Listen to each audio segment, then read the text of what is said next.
Hey there, YouTube. Tinker and Toil. Justin Johnson here.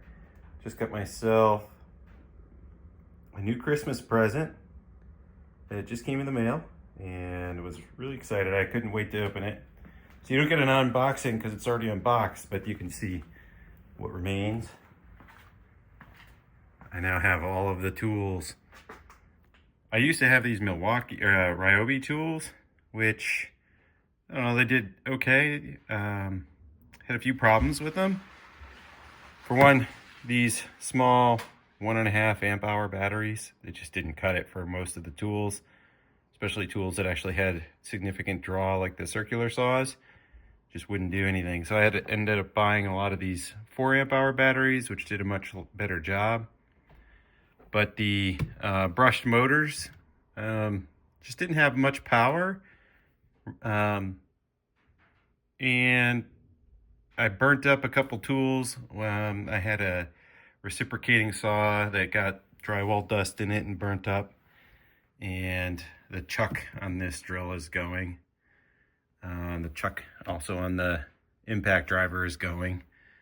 So, I don't know, just not terribly impressed with the Ryobi, which I guess they're just a do-it-yourself type of tool. So I decided to go and get myself a new set of the Milwaukee FUEL. These are all brushless, and you know, all the batteries are bigger. 5 amp hour is like the small side. I think in here I have one that's an 8 amp hour battery. And my hope, especially with the circular saw, is that it will actually be able to cut the...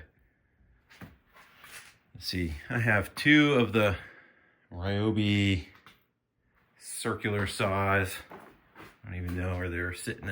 Somewhere over here I had those 2 Ryobi saws. Anyways, even brand new out of the box, I couldn't cut on an angle across a 2x6 that was womanized, so just not enough cutting power. And that was using, you know, a straight edge, so it wasn't like it was getting bound up, and it just couldn't seem to make its way through a womanized board. My hope is that this does the job. I've seen a couple videos of people using these Sawzall, the Milwaukee version, and it looked like it was just significantly more power than what the Sawzall, the Ryobi One was. And I'm not sure. I mean, it's the same voltage, or like, you know, whatever it is, same, the 18 volt, but I don't know. I guess we're gonna find out. I'm gonna start using them. I've never used them before. I think, what all do we have here? The other thing I like about them, the brushless ones, that they're not nearly as deep. So, you know, I can put a bit in this and put them side by side here. Let's see.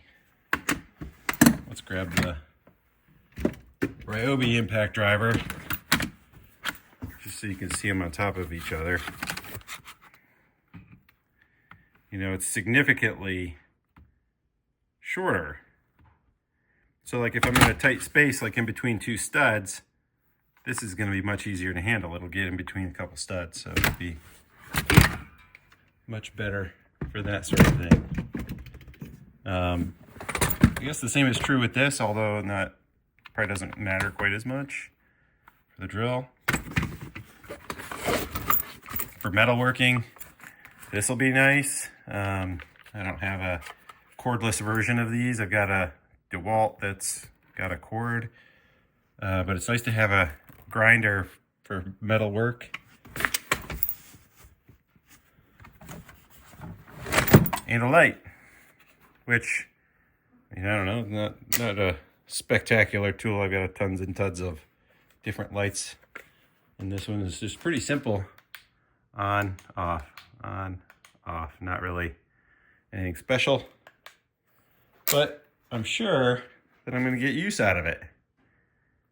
Just because, you know, the weight of the battery, I can set it somewhere and point it. Also for Christmas, I got this for my brother. It was left over from a project in his garage. He had to order a pair of them, only needed 1 light. So I'm thinking that over here would be a good spot to put an overhead light. You know, over this table, I think would be a good spot, just because then I can have it and do work. I'll probably move some of the bandsaw and the drill press and move that out of the way. Maybe put something else there. I'm thinking about getting like a tool chest. And so that might be a good spot. I think we'll do that today. So here's the hardware that came with it here, at least left over from my brother. So it's just little chains. It looks like, I don't know, there's 1, 2, 3, 4, 5. I don't think I probably need them all.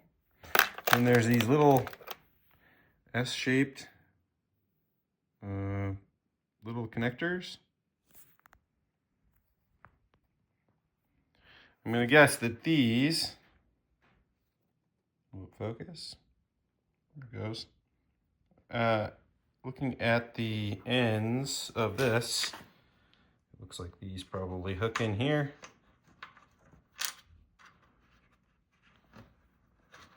Like that.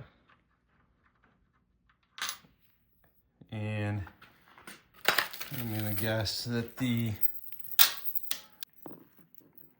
chain probably goes on like this. Let's see. And then you could probably use 2 chains, and that would give you a little more like drop down. It looks like it's a little over a foot here.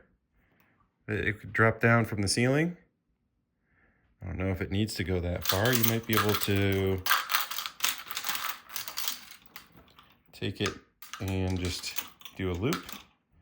So it's like 6 inches from the ceiling, which might be best.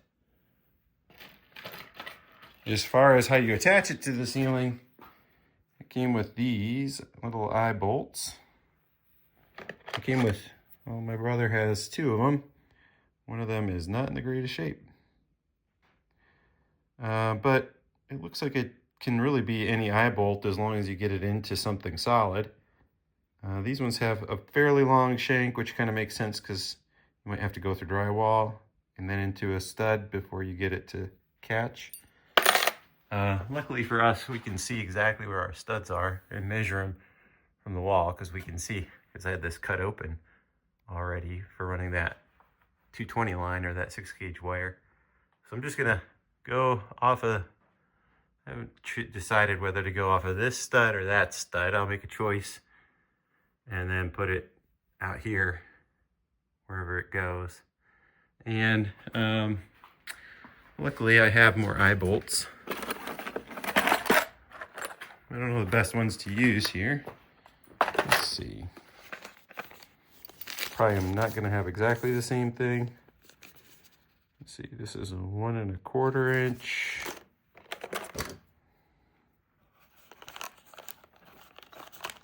I don't know if this will get all the way through the drywall with it. Yeah, that doesn't look like it'll get through the drywall.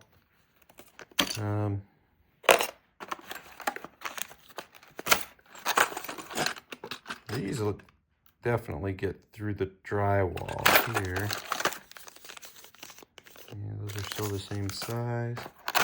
So these ones are really big. So it's probably overkill, but they'll definitely get through the drywall, and then should still go through the hooks okay.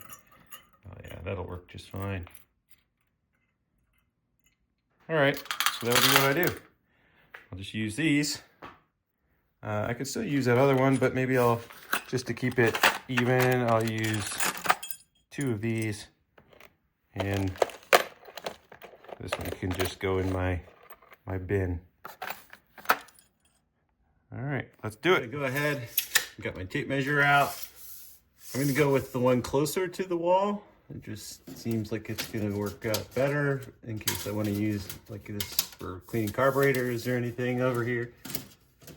And it looks like it's about 27 1/4 from the plate on top of that wall to the center of that stud. It's really hard to there, right there. 45-inch or 47-inch light, 46 inches from one connection to the next. So we're gonna go ahead. I have the first spot marked already. Let's see, tip this up. I'm just gonna go, let's see. The first spot, I'm just gonna put a line where I want it to be, right there. We want to measure 46 inches. And actually from there, that's 7 inches in. 53 inches is where we want the other end. And we want that to be 20. Gotta be a little ambidextrous, I guess.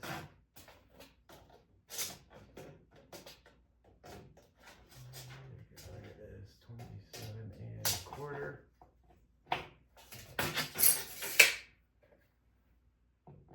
Right there. All right. All right, now we have the 2 eye bolt locations picked out. These you can started in the drywall should be by hand. You just have to push pretty hard. Hopefully once it's started in the drywall, it'll start itself in the wood, but I'm not fully convinced it won't take some more pushing to get that to happen.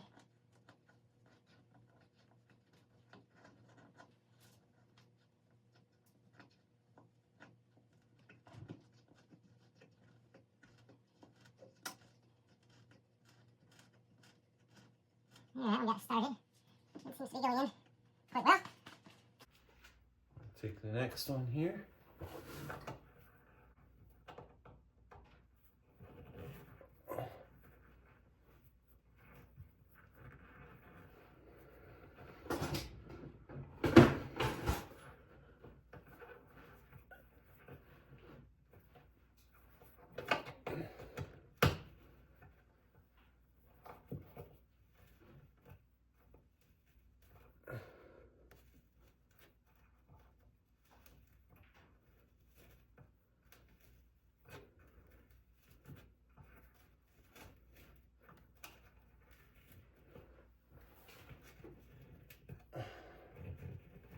That one definitely just kind of carved out the drywall. So we're to the wood, and it's just taking a little extra motivation pushing on this to kind of get it started in that wood.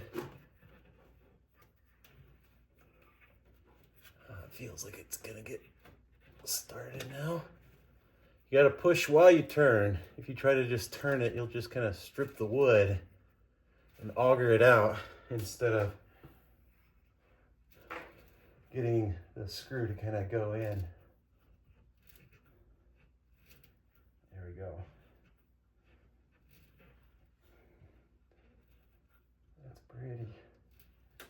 Now, it's probably, like I could pull up almost all my weight on this now, and it would hold, and that is not a super heavy light. I'm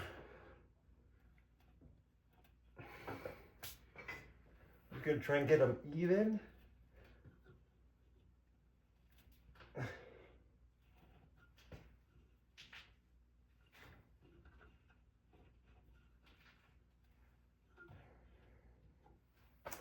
One's got to get up there a little bit further. Channel locks just to get it to kind of, I can't do it by hand much more here.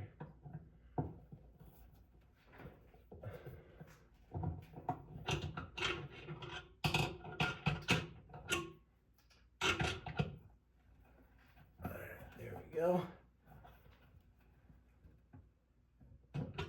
And we're probably pretty close there. This one might have gone up one further. I'll start by putting the light up. We'll see if it's level. Let's just give it a try. It's about the center.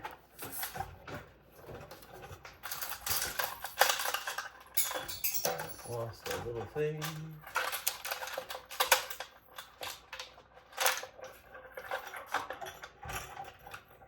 That's probably going to be about on that one.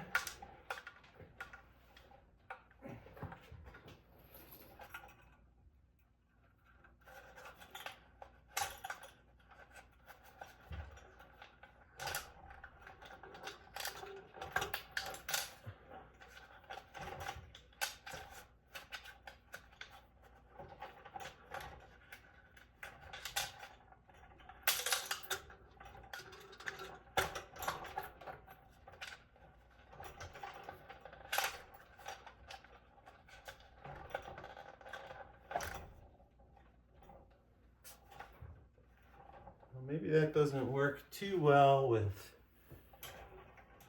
trying to like navigate this with the two separate lights, or with just one chain, because it's hard to get them even. I'm going to go ahead and use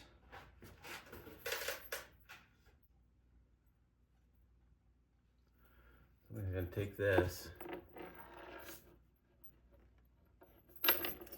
Now that can't slide off. And then I can take this, get in where it belongs, and then get it level. I want to tip it up a little bit more. I can change the one that's on. Seems like, you know, 3 points make a plane. It seems like it hangs best about like that. Let's plug it in. Not a big special thing here. It's got it's like some sort of special connector. And you can just plug it in with an extension cord for now.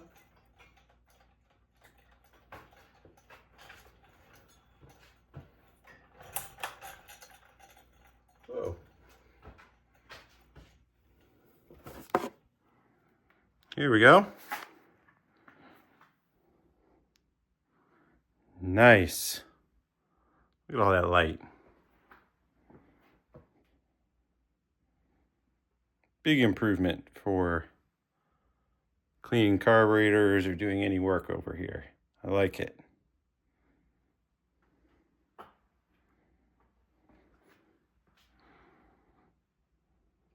You know, it's just kind of, it's really light light. Obviously, I definitely need to do something about that cord. I don't really want it hanging down. It'll be all right for the times that I'll use it, but what I'll probably do, like I said, I'll have the electrician come out, put a sub panel in right here, and then run a wire up over, and I'll have it right here. I'll put an outlet. And I think that will work really well. And I'll probably, if I have a sub panel here, I'll probably put a 110 really close to the 220 that I have here. All right, everybody, so now that I have that light up there, and this whole area is nicely lit up, it makes me realize just how dirty my workspace is here, and I hate having a dirty workspace, so we need to get this cleaned up. This old table, and I like it. I built it a long time ago. I don't want to get rid of it, but I need to make it usable. And right now it's just sort of acting as storage. It's not really a work table, so to speak. I think we need to get this off first. And my thought is I'd like to have a stand for it that's, you know, about bench height. In fact, that height right there would slide underneath this shelf here pretty easily. So if I wanted to like get this out of the way, if I have it on a stand, I can stick it right in there. Looking over here at my shelf of scrap metal, from various projects. I did find I got this piece of tube here. This is a good height. I could also use, let's see, I could use the bigger tube here, which maybe will be a little more stable for it. I have aluminum tube, but I don't think it's gonna be, let's see, the aluminum is, yeah, I'd probably have to like assemble two of them together, weld two of them together to get the right height. I could maybe make it out of two different metals, although it's not always the smartest thing. It can cause corrosion if you have two dissimilar metals next to each other. These are scrap and already cut at 45, which could make, you know, like a rectangle, which would be good for the base. So what do you guys think? What materials should I use? Should I make it out of aluminum? Should I make it out of steel? Should I have the front offset? Should it be centered right on this? How big do you think I should make the base for my stand? Let me know. Tell me in the comments. Thanks, everyone.